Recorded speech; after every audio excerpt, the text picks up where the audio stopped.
തൃശൂർ വടക്കാഞ്ചേരി പുന്നംപറമ്പ് മേഖലയിൽ തെരുവുനായയുടെ ആക്രമണം 6 പേർക്ക് കടിയേറ്റു. ഗുരുതരമായി പരിക്കേറ്റ ഒരു വീട്ടമ്മയെ വടക്കാഞ്ചേരി ജില്ലാ ആശുപത്രിയിൽ പ്രവേശിപ്പിച്ചു. കടിയേറ്റ മറ്റാളുകൾ വിവിധ ആശുപത്രികളിൽ ചികിത്സ തേടി.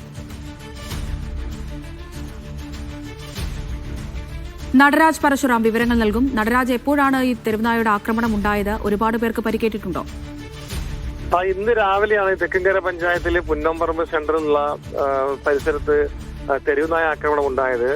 ഇരുചക്ര വാഹനത്തിൽ യാത്ര ചെയ്യുകയായിരുന്ന വീട്ടമ്മയെ നായ പിന്തുടർന്ന് കടിക്കുകയാണ്. ഇവർ വാഹനത്തിൽ നിന്നും താഴെ വീണ് ഇവർക്ക് പരിക്കേറ്റിട്ടുണ്ട്.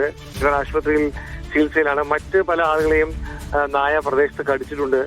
വിവിധ ആശുപത്രികളിൽ ഇവരും ചികിത്സ തേടിയിരിക്കുകയാണ്. ഈ ആക്രമണം നടന്ന സ്ഥലത്തോട് ചേർന്ന് തന്നെ ഒരു ആയിരക്കണക്കിന് വിദ്യാർത്ഥികൾ പഠിക്കുന്ന സ്കൂളൊക്കെ ഉണ്ട്. ആ ഭാഗത്തൊക്കെ തന്നെ നായ പോയിരുന്നെങ്കിൽ കൂടുതൽ കുട്ടികൾക്കൊക്കെ തന്നെ നായ കടിയേൽക്കുന്ന ഒരു സാഹചര്യം ഉണ്ടാവുകയായിരുന്നു. എന്തായാലും കഴിഞ്ഞ ദിവസം തൃശൂർ ദേശമംഗലം, വരവട്ടൂർ തുടങ്ങിയ സ്ഥലങ്ങളിലൊക്കെ തന്നെ തെരുവുനായ ആക്രമണം വ്യാപകമായി റിപ്പോർട്ട് ചെയ്യപ്പെട്ടിരുന്നു.